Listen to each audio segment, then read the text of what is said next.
Welcome to Brainstorm MTG. I'm ELD, and this is Fast Effect Double Speed Magic the Gathering. And here we have Vintage from the Mana Drain Open.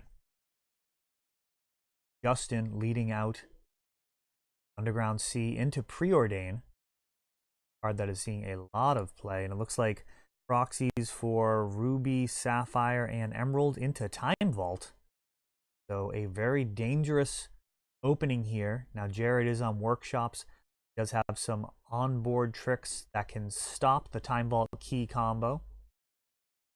Phyrexian Revoker, main deck option, and the sideboard likely to have Pithing Needle or Sorcerer's Spyglass.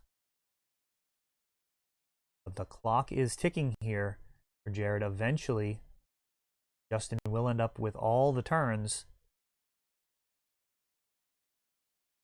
Jared's able to take him out first.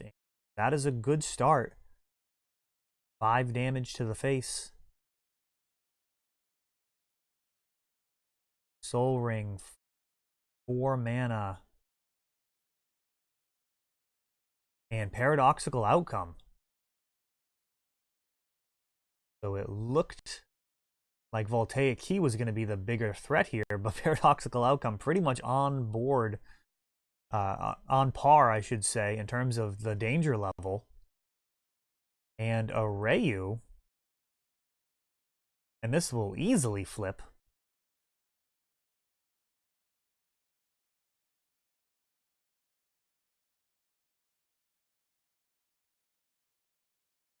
Rebuilding here, Soul Ring, Mana Crypt, and wow, also Monastery Mentor. Why not? All right. So 3 Moxes means 3 monks. It looks like actually 4. 5 monks. All right. No play from Jared. First spell will be countered, which is going to be Lotus. So 0 mana. Giving him access to the rest of his mana here. Tolarian Academy. 6 mana available. This could be a turn for him to unload. Would be good to maybe get a Walking Ballista down and get that Monastery Mentor out of there. Force of Will snags that Precursor Golem, which could have stabilized a bit. Would have at least forced Justin to have some additional spells to play. Time Vault still just hanging out.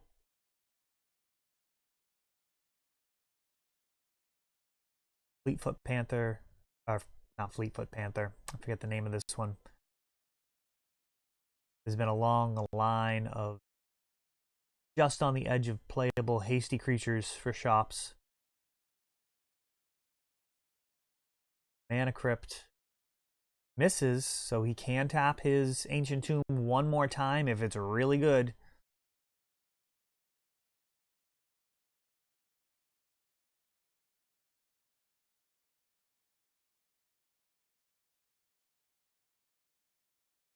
Look at his hand.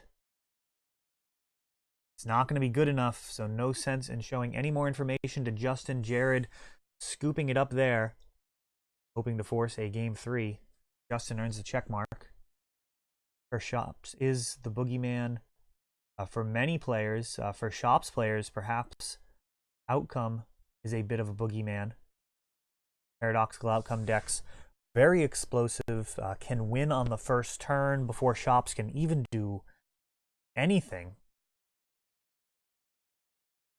Taking a look at that proxy, still not sure what that is.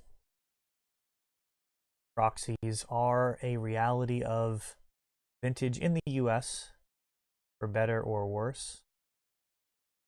Back in the day when I organized monthly tournaments, did a series of proxies to really make sure that everything was crystal clear to all the players. I would say that's probably it's certainly one of the larger criticisms of proxies, an unclear game state. Done to kind of solidify that code would certainly be a positive in my view compared to having unclear proxies. But that is a very difficult thing to do, as Wizards would prefer for us to not be playing with anything but the real deal. That is a discussion for another time.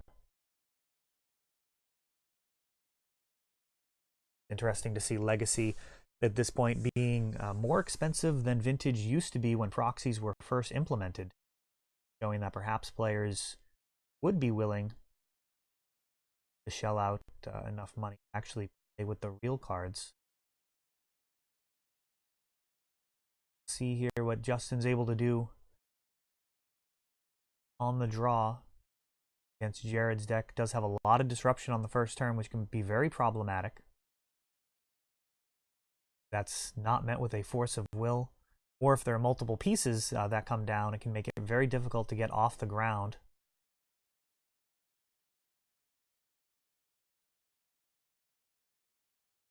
One issue with the current Shops builds is generally unable to support Null Rod, given the massive amount of activated abilities they sport.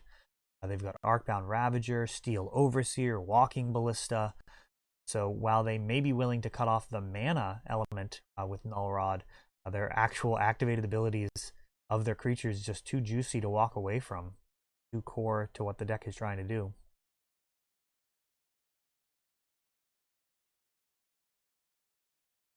Jared being selective with his hand here. He knows this is one of his tougher matchups.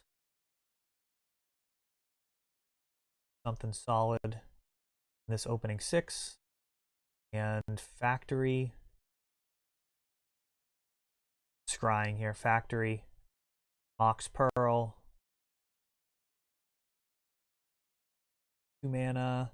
Or a Thorn. So he was able to mull into some type of disruption on the first turn, at least snagging a Force of Will and an Arayu. And a fetch from Justin. Grabbing a rock solid basic island. Looks like the Invasion Therese Nielsen art. Might be from the dual deck. Same art. Solid Invasion.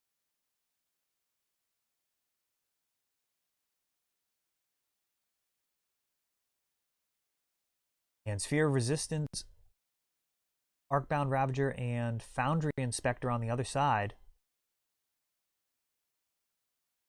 Workshop would be the perfect draw, allowing him to Foundry Inspector, Arcbound, and Sphere of Resistance all together.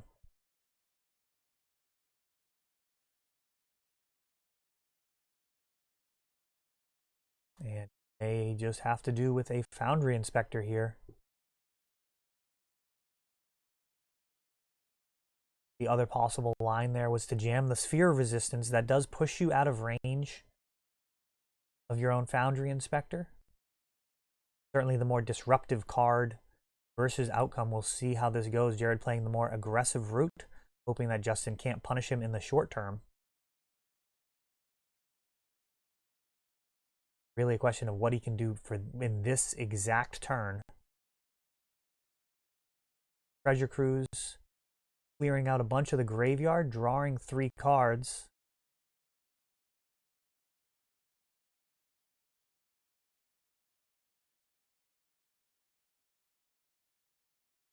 Paradoxical outcome, causing problems. Fear may have been the safer play. Really was a judgment call on whether or not the next turn would be a punishing one, and it certainly was. Foundry Inspector number 2. Arcbound Ravager for free. And perfect information here, which does kind of impact how you sequence things, perhaps playing in a different order. If your opponent doesn't know, you potentially save the best card for last, but your resistance coming down. Not Force of Willed, making me think perhaps Justin has a Hercules or something similar in hand. Voltaic Key, that can generate just a ton of mana with Mana Vault and do a lot worse with Time Vault if he's able to track that down. Ancient Tomb. Now let's see what we're looking at in terms of how close this is to lethal.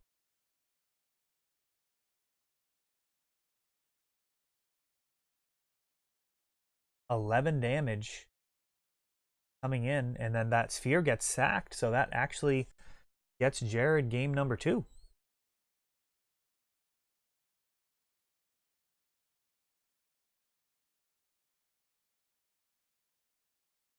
So very surprising given the amount of cards that were drawn there. Justin also had balance in hand, could have cleared some of the threats.